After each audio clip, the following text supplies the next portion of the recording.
চুমুকে। সুপ্রদর্শক, আজকে আমাদের মাঝে উপস্থিত রয়েছেন উপস্থাপিকা মাহমুদা মাহা। শুভ সকাল, কেমন আছেন? শুভ সকাল, খুব ভালো আছি, আপনাকে দেখে আরো ভালো লাগছে। Thank you so much. আপনাকে দেখেও আমার বেশ ভালো লাগছে, কারণ দুজন উপস্থাপিকাই পাশাপাশি বসা, অনেক আড্ডা হবে অবশ্যই, এবং সেই সাথে আমরা দুজনে ATN বাংলার পরিবারের সদস্য।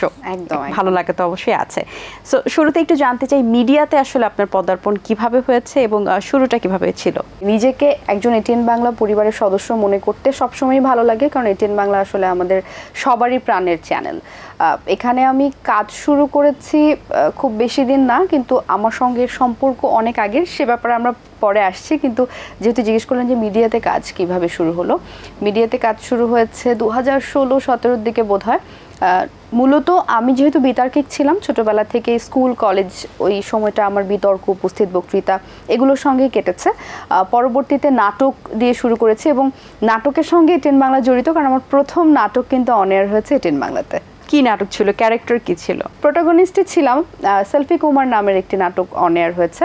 ওই সময় আমার সালটা মনে পড়ছে না, কিন্তু 6-7 বছর আগের কথা হবে তো এটা। এবং পরবর্তীতে স্মৃতির আলপনা আঁকি, ATN বাংলার কিন্তু ভীষণ জনপ্রিয় একটি সিরিয়াল, এখনো পর্যন্ত এটা চলছে।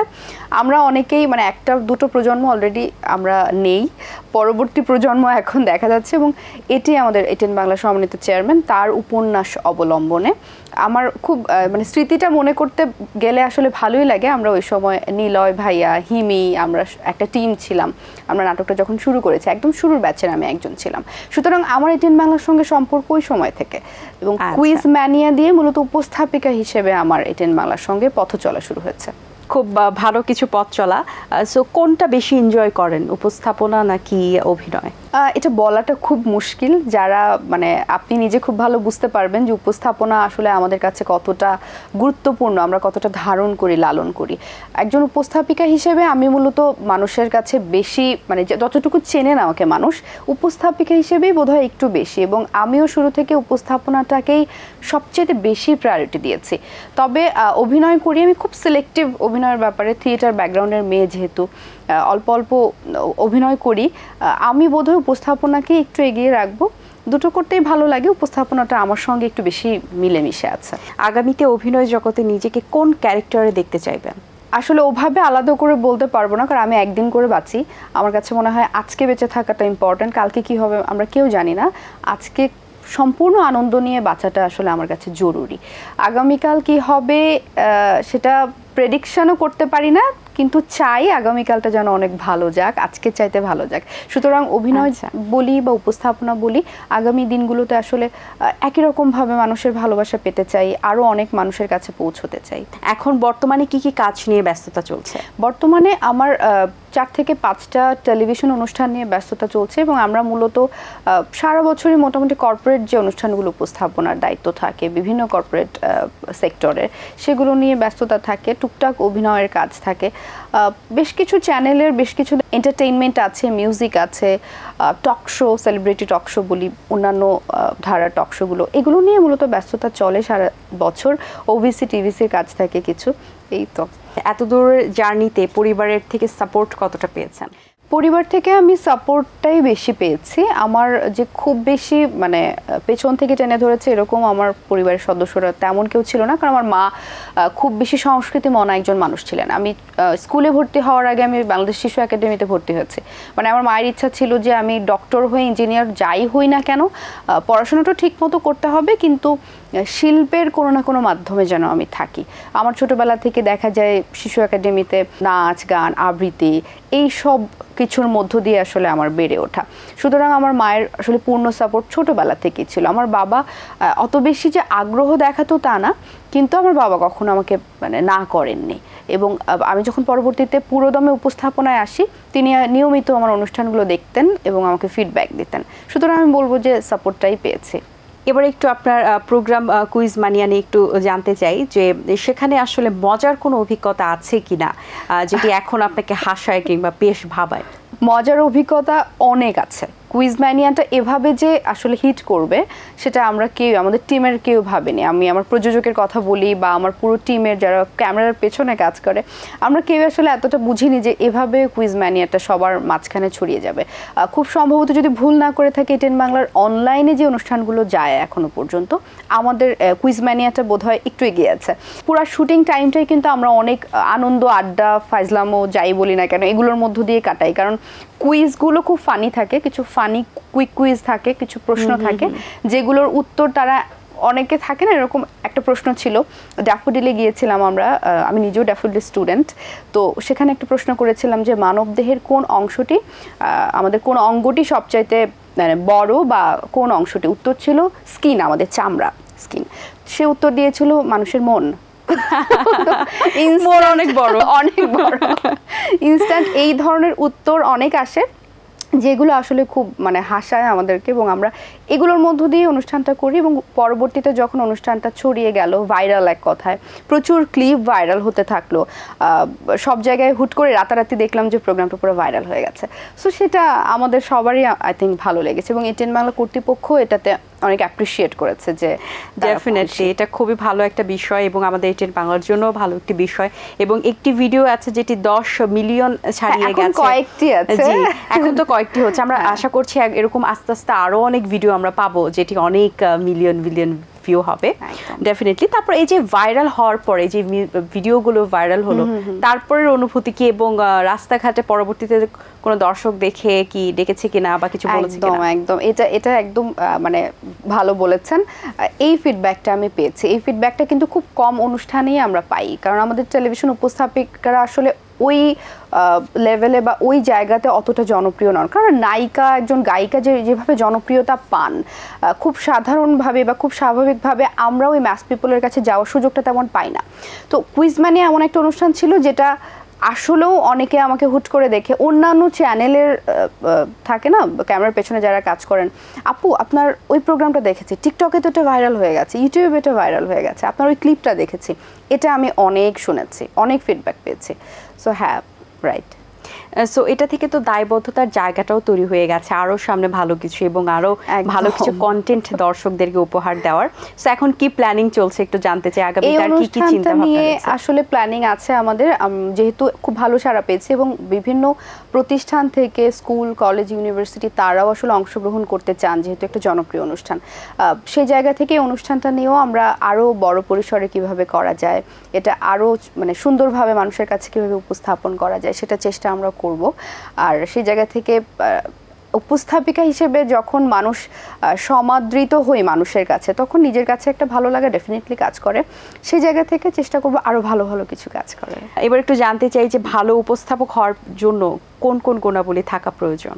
আমার মনে হয় শুধু উপস্থাপিকা হিসেবে ভালো হওয়ার জন্য না, যে কোনো কাজ, যে পেশাতেই আসলে আছেন, আমার মনে হয় সবার সততাটা জরুরি, কাজের প্রতি সৎ থাকাটা। পরিশ্রমের বিকল্প কিচ্ছু নাই। অনেকে আসলে আমাকে টেক্সট করেন, আপু কিভাবে উপস্থাপিকা হতে পারি, কি করলে ভালো উপস্থাপক হওয়া যাবে। অনেক অনুষ্ঠান শেষ করেও, কর্পোরেট অনুষ্ঠান শেষ করেও অনেক ছেলেমেয়েরা এসে প্রশ্ন করেন, আপু কি করব বলেন তো, একটু পরামর্শ দেন। বলব যে পরামর্শ দেওয়ার আসলে কিছু নেই, প্রচুর পরিশ্রম করার মন মানসিকতা থাকতে হবে। আমরা আসলে এমন হয় যে ওই 4 ইঞ্চি 3 ইঞ্চি হাই হিল মানে পায়ে দিয়ে সকাল থেকে রাত পর্যন্ত আমাদের হয়তো চায়ের বেশি, শুধু চাটাই খাচ্ছি, চায়ের বেশি বা একটা বিস্কিট, লাঞ্চ করার বা ব্রেকফাস্ট করার সময়টা খুব একটা পাওয়া যায় না। এমনও অনেক দিন গেছে টানা শুটিং থাকে, 20 ঘন্টা। এটা আপনার সঙ্গে এটা খুব ভালো আমার মিলবে। টানা শুটিং থাকে যখন 20 ঘন্টা 18 ঘন্টা আমরা শুটিং করি, যখন ওকেশন আসে, নন স্টপ আসলে, নন স্টপ। মানে জাস্ট শাড়িটা চেঞ্জ করার বা ড্রেসটা চেঞ্জ করার সময় পাচ্ছি। গেস্টকে প্রায়োরিটি দিতে হয়, গেস্ট চলে আসছে, আমি হয়তো এখনো রেডি হতে পারিনি, সো খাওয়া দাওয়া সব বাদ, আগে যে মানে রেকর্ডিংটা শেষ করতে হবে। সেই জায়গা থেকে আমি আসলে বলি যে রাতারাতি কিছু হয় না। মানে যেই আসুক না কেন, যে প্রফেশনে আসুক না কেন, বিশেষ করে আমাদের প্রফেশনে আসতে হলে যদি কেউ চিন্তা করে যে আমি এক রাতে ভাইরাল হয়ে যাব, এক রাতে মানুষের কাছে পৌঁছে যাব, এটা চিন্তা করা খুব বোকামি।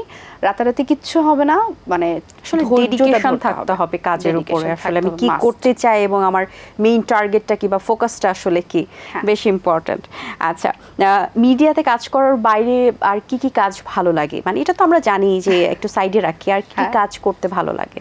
আমার হোম সিকনেস অনেক বেশি আছে, আমি কাজের বাইরে পুরাটা সময় বাসায় থাকতে পছন্দ করি, ঘুমানো, নিজের মতো একটু খাওয়া দাওয়া করা, বই পড়া, গাছ, আমার ছোট বাগান আছে, আমি একটু গাছের পরিচর্যা করি, এবং সবচেয়ে বড় কথা আমি ভ্রমণ প্রিয় মানুষ, আমি ঘুরতে ভীষণ ভালোবাসি। তো আমি কাজ না থাকলেই বা একটু কয়েক মাস খুব বেশি প্রেশার গেছে, আমি কোথাও একটা চলে যাই ভ্রমণে, মানে আমি ঘুরতে পছন্দ করি, ট্রাভেল করতে খুব পছন্দ করি।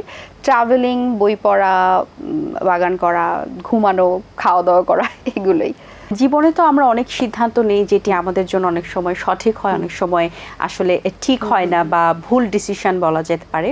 সো আপনার জীবনে কি এমন কোনো ডিসিশন আছে যেটা এখনো নেওয়ার পর রিগ্রেট হয়, কিংবা এমন কোনো ডিসিশন নিয়েছেন কিনা যেটা নেওয়ার পর মনে হয় যে আমি রাইট ডিসিশনটাই নিয়েছিলাম, সে আমাদের সাথে একটু শেয়ার করতেন? আলাদা করে বলাটা কঠিন যে একটা কোনো ডিসিশনের কথা। জীবনে আমরা অনেকে অনেক সময় ভুল ডিসিশন নেই, অনেকগুলো ভুল ডিসিশন নেই, আর আমি রিগ্রেট খুব একটা করি না কোনো কিছু নিয়ে। যা হয়েছে হয়েছে, আমার কাছে ওই সময়ের জন্য ওইটাই সত্যি ছিল যখন করেছি।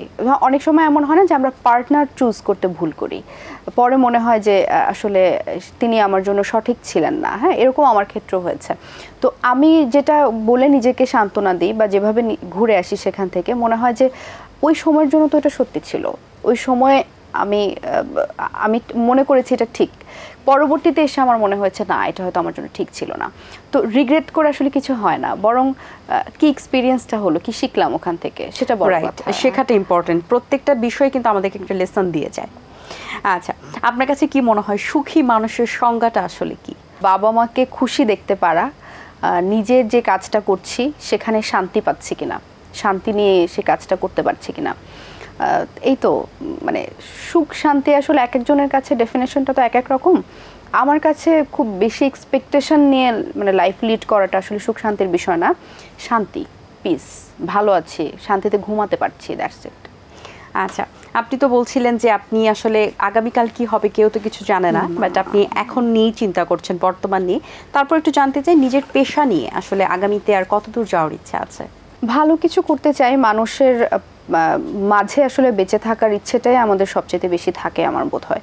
মানে এই যে আমরা রাস্তায় বের হলে আমরা কিন্তু মানে যখন কেউ এসে বলে আপু আপনার অনুষ্ঠানটা দেখেছি, আমার মনে হয় ওই সময় আমরা যে আনন্দটা পাই, দিন শেষে কাজটা করি ওই কারণেই।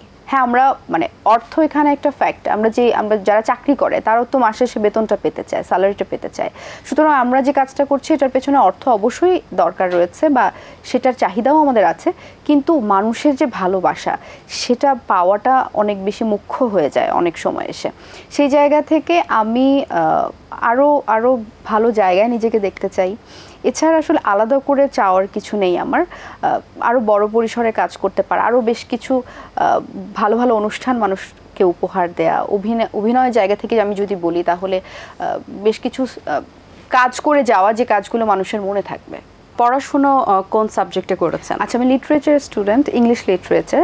ড্যাফোডিল ইন্টারন্যাশনাল ইউনিভার্সিটি থেকে আমার গ্র্যাজুয়েশন শেষ হয়েছে। আমি একটা লয়ের কোর্সও করছি। আসলে লেখাপড়ার বিষয়টা আমি ছোটবেলা থেকে একটু এমনই ছিলাম, পড়াশোনা ছাড়া থাকতে আমার কখনো ভালো লাগতো না। মানে শেষ করার পরে মনে হতো উপস বাঁচলাম, আমি আপাতত আর পড়াশোনার কাছে যেতে চাই না। কিন্তু কয়েকদিন পর আমার আবার মনে হয় আরেকটা কোর্স করি, একটা মাস্টার্স করতে পারলে ভালো লাগতো। আমার ইচ্ছে আছে থিয়েটার অ্যান্ড পারফরমেন্স স্টাডিজের ওপর আরেকটা মাস্টার্স করা, সেই সঙ্গে একটা পিএইচডিও থাকার খুব মানে মনে হয় একটা পিএইচডি থাকলেও ভালো হতো। সো আমি আসলে কখন বলবো যে আমার পড়াশোনা শেষ সেটা আমি এখনো জানি না, আমি অন প্রসেস আছে আমার। অসংখ্য ধন্যবাদ আপনাকে, বেশ সুন্দর একটি আড্ডা হয়েছে। অনেক অনেক শুভকামনা, ভালো থাকবেন সবসময়। আপনিও ভালো থাকবেন। এটিএন বাংলাকে ধন্যবাদ আমাকে আমন্ত্রণ জানানোর জন্য। দর্শক, আশা করছি আজকের আয়োজন আপনাদের ভালো লেগেছে। আজ এই পর্যন্তই, আপনাদের সঙ্গে দেখা হবে আগামী পর্বের নতুন কারোর সঙ্গে। সেই পর্যন্ত ভালো থাকুন, সুস্থ থাকুন, আল্লাহ হাফিজ। দিন আসে দিন যায়, সময়টা চলে যায়, তবু আছি এই বেশ ভালো। জীবনটা রঙময়, যেভাবেই হওয়া চাই, নয় কবু সাদা কালো। এই আশাতে স্বপ্ন ভাসে, সুখ হাসে চোখে মুখে, চায়ের চুমুকে।